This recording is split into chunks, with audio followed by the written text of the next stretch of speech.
This video is going to cover how to create an influence line for a truss. Specifically, in this example, we want to find the influence line for member HI. So just to highlight where HI is, that's this guy right here. So we want to find the influence line for that member. Well, in order to find any force for a member, we are going to have to make a cut through that member at this location right here. But before we do that, we probably want to go ahead and find our reaction forces. Since G is a roller, we only have GY. Since A is a pin, we have AY and AX. Now obviously the better half of this truss to break open and keep is going to be the side with G, so we need to write all of our loads in terms of GY. So remember that for an influence line, we start it at one spot with a unit 1 load, and then we move it across the beam. So we're going to load it at this spot, we're going to load it at L, then we're going to load it at K, then at J, then at I, then at H, and then lastly at G. So effectively we're solving the same problem for statics 7 times. So for starters, let's begin. We're going to start at spot number 1, and again we're going to sum the moments about A and set it equal to 0, taking counterclockwise to be positive. The only thing we're going to have is our unit load who acts at A, so he's not there, and then we have GY. Now there's 1, 2, 3, 4, 5, 6 bays, so 6 times 3 is 18. So we have GY, he's going in the positive direction, times 18 meters.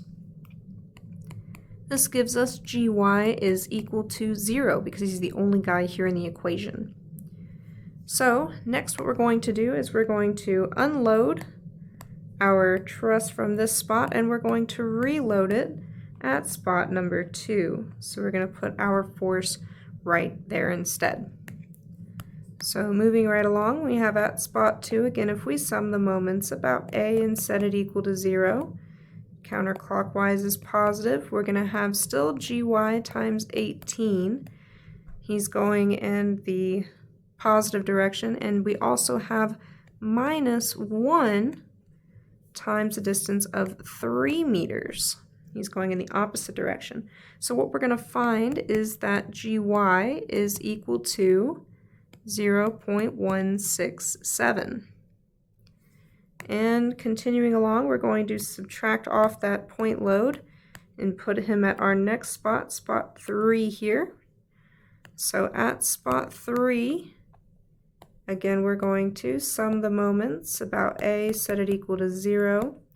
We have GY times 18 minus 1 times this times 6 meters, since we've moved another 3. So we're going to get that GY is equal to 0.333. Again, we want to unload the truss and we're going to reload it, this time again, but at spot 4. So at spot 4,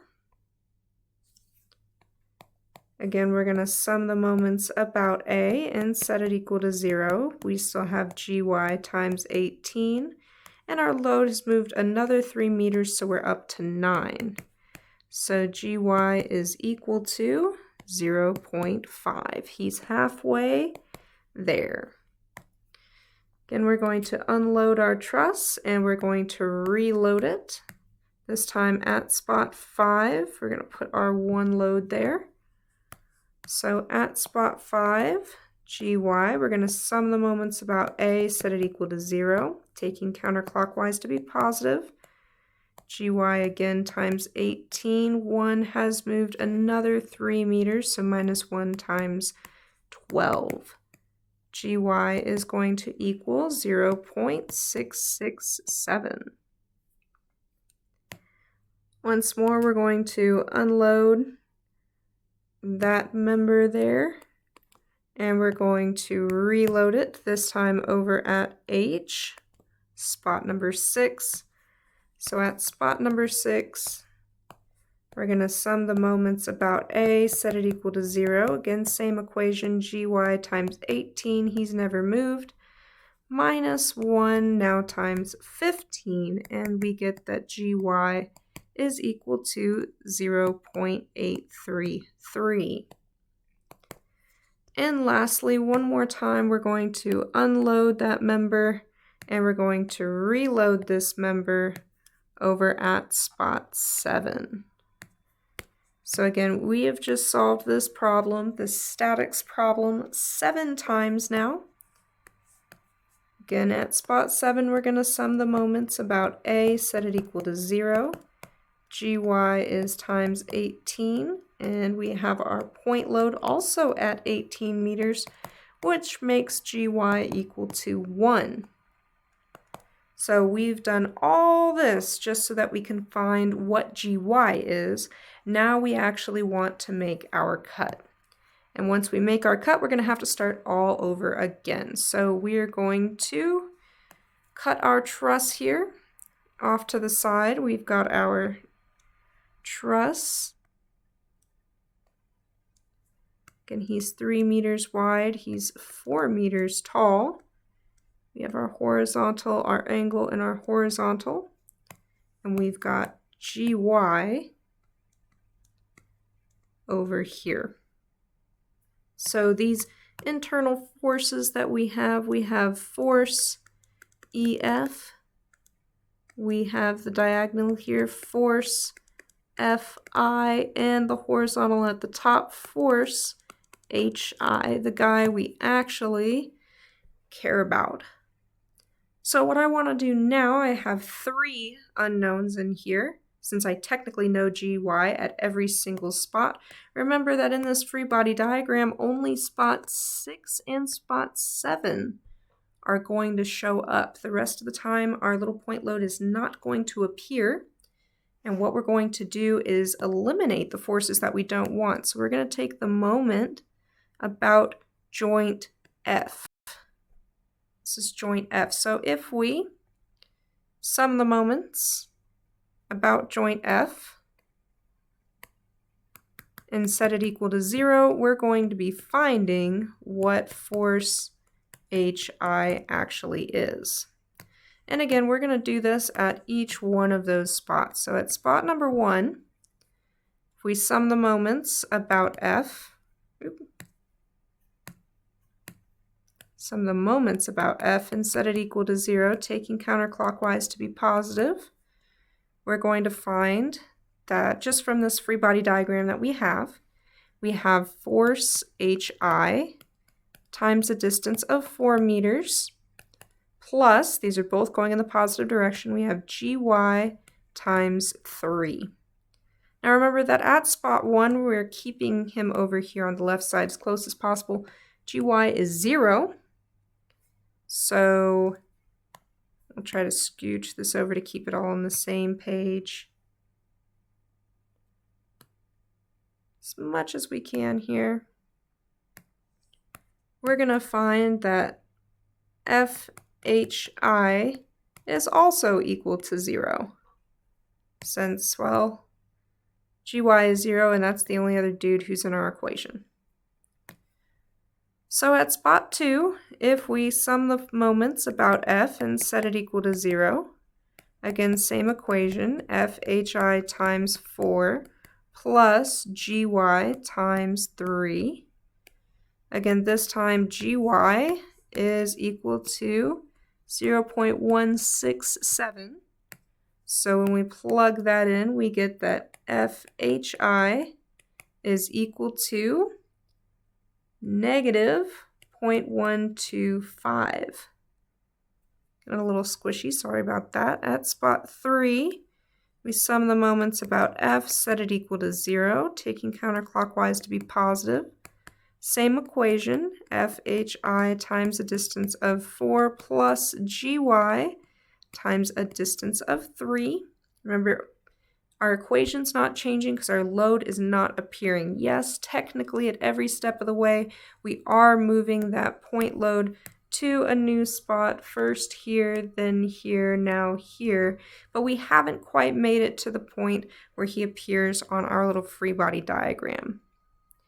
So gy at spot 3, we found gy to be 0.333.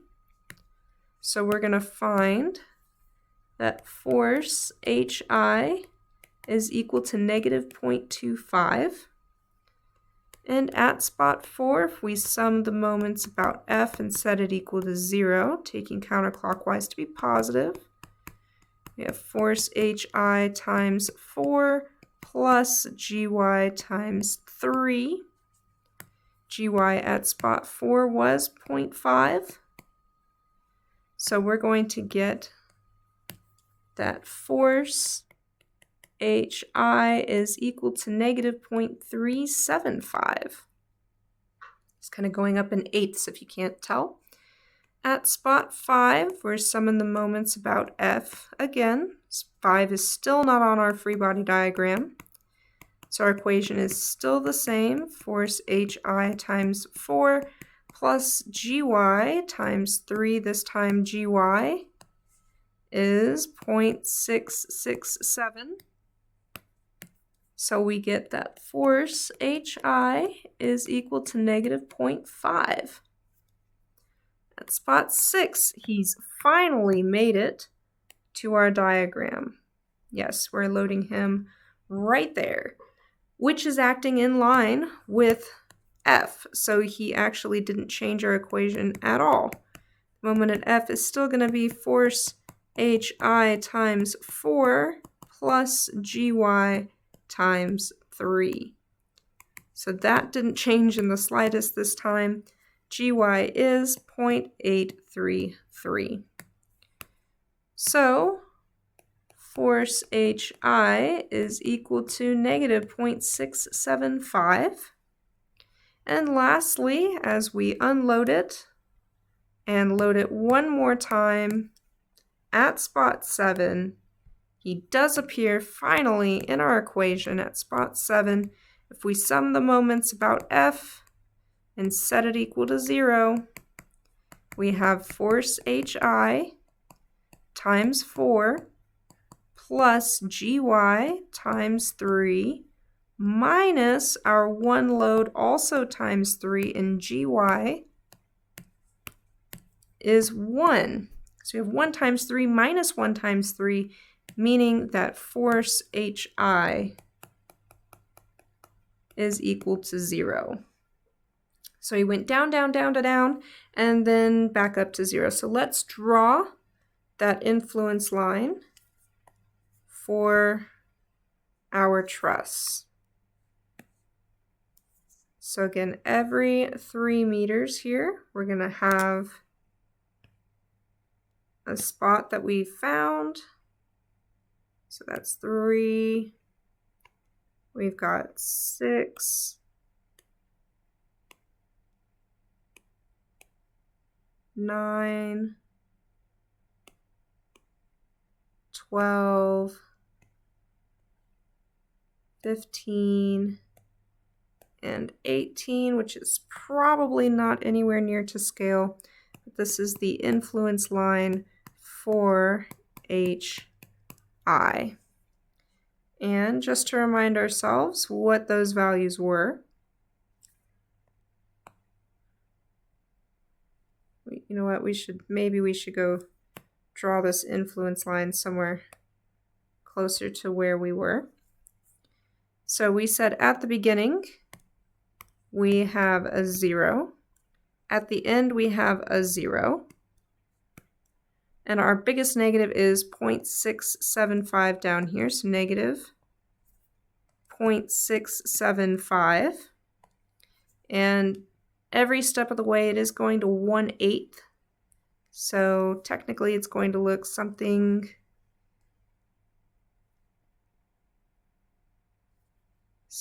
kind of similar to this, where we're going to have at this point, this is negative 0.125, at this point, negative 0.25, this point, negative 0.375, this spot, negative 0.5, lastly, negative 0.675, and then he goes right back up to 0. So that is our influence line for member HI for a truss.